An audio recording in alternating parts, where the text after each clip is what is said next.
গল্প নিঃশব্দ আলো। মেয়েটির নাম ছিল মেহেজাবিন। ছোটবেলা থেকে সে ছিল খুব মেধাবী। গ্রামের ছোট্ট স্কুল থেকে শুরু করে শহরের কলেজ, সব জায়গাতেই ছিল তার নাম সবার আগে। বাবা প্রায় বলতেন, আমার মেয়ে একদিন অনেক বড় হবে। কিন্তু স্বপ্ন আর বাস্তব সব সময় এক পথে হাঁটে না। মেহেজাবিন যখন বিশ্ববিদ্যালয়ে ভর্তি হলো, তখনই তার জীবনে প্রথম ঝড় আসে। হঠাৎ করে তার বাবা অসুস্থ হয়ে পড়েন। সংসারের একমাত্র উপার্জনকারী মানুষটি বিছানায় পড়ে গেলেন। ঘরের খরচ, বাবার চিকিৎসা, সবকিছু একসাথে ভেঙে পড়ে তার কাঁধে। দিনে ক্লাস, রাতে প্রাইভেট টিউশন, এভাবে সে নিজের পড়াশোনা আর সংসার চালাতে লাগলো। অনেক সময় না খেয়ে থেকেছে, অনেক সময় নিজের বই কেনার টাকা দিয়ে বাবার ওষুধ কিনেছে, কিন্তু কাউকে কখনো বুঝতে দেয়নি।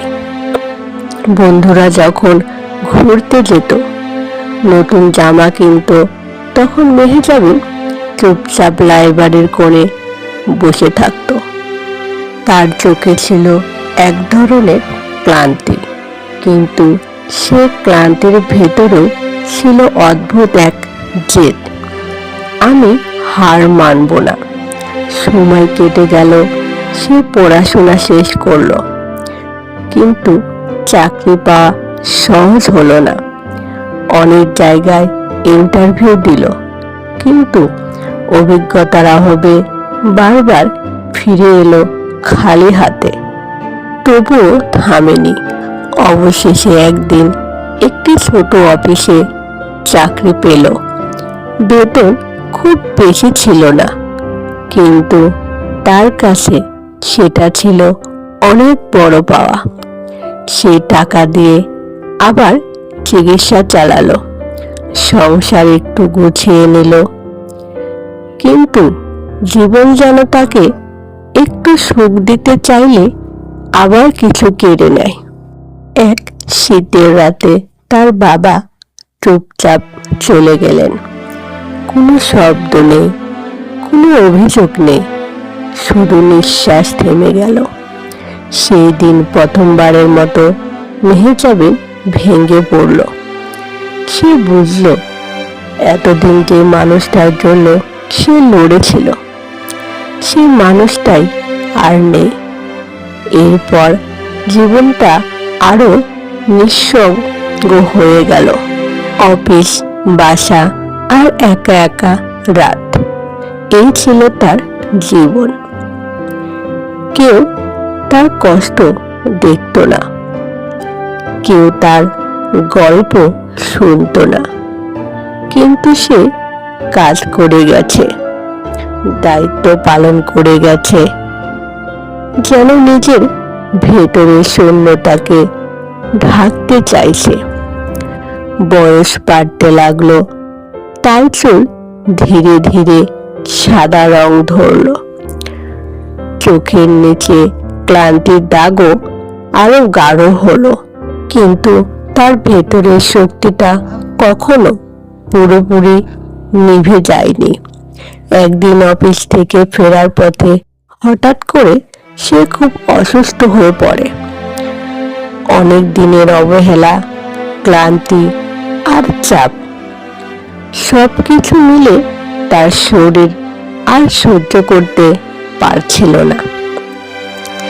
হাসপাতালের সাদা বিছানায় শুয়ে সে জানালার দিকে তাকিয়েছিল।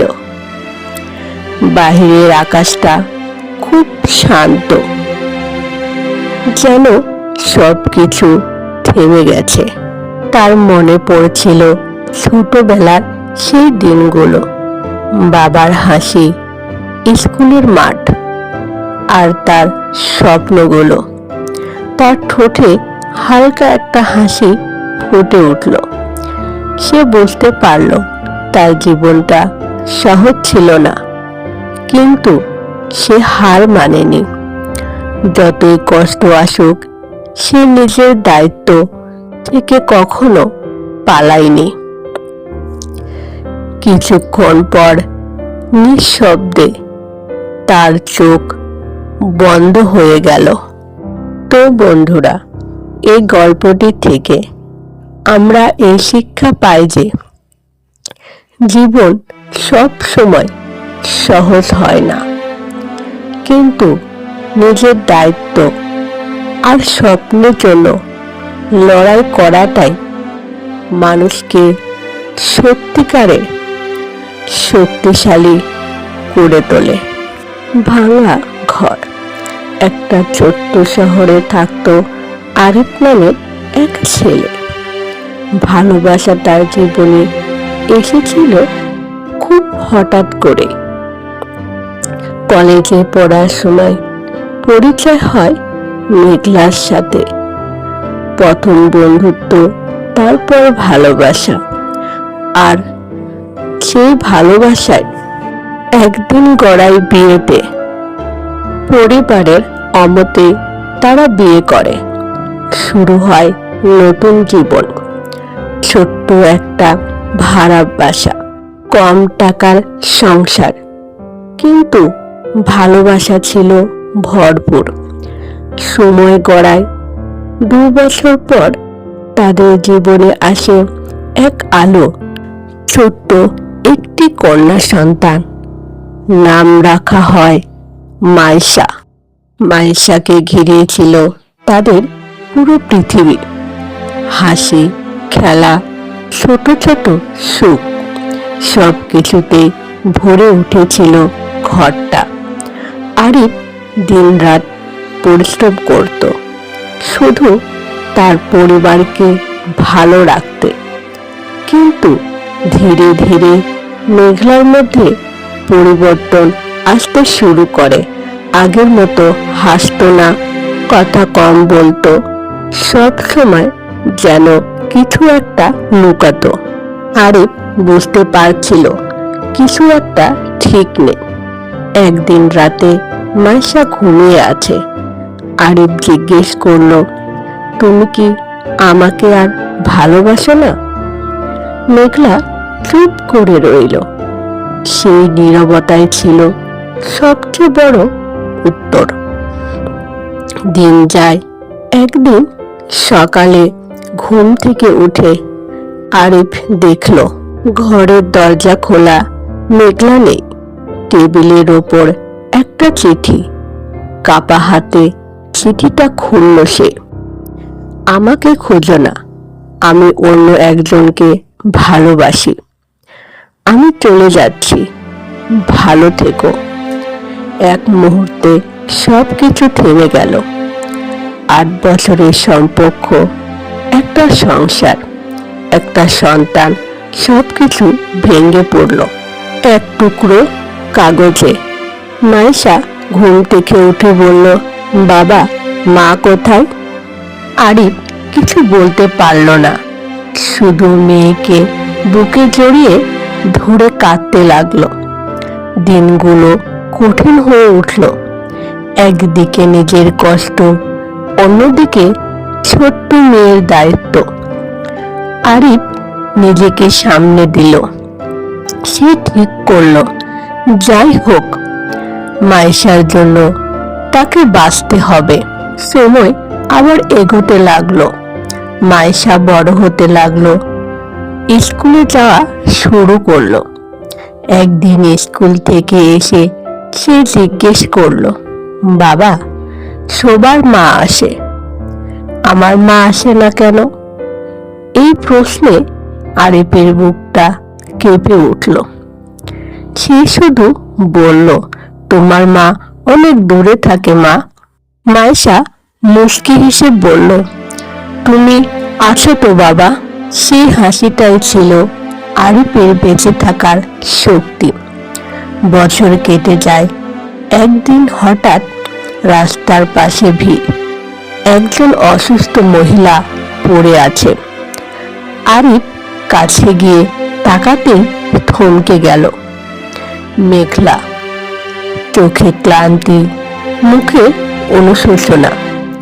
মেঘলা কাপা গলায় বলল, আমি ভুল করেছি, আমাকে ক্ষমা করো।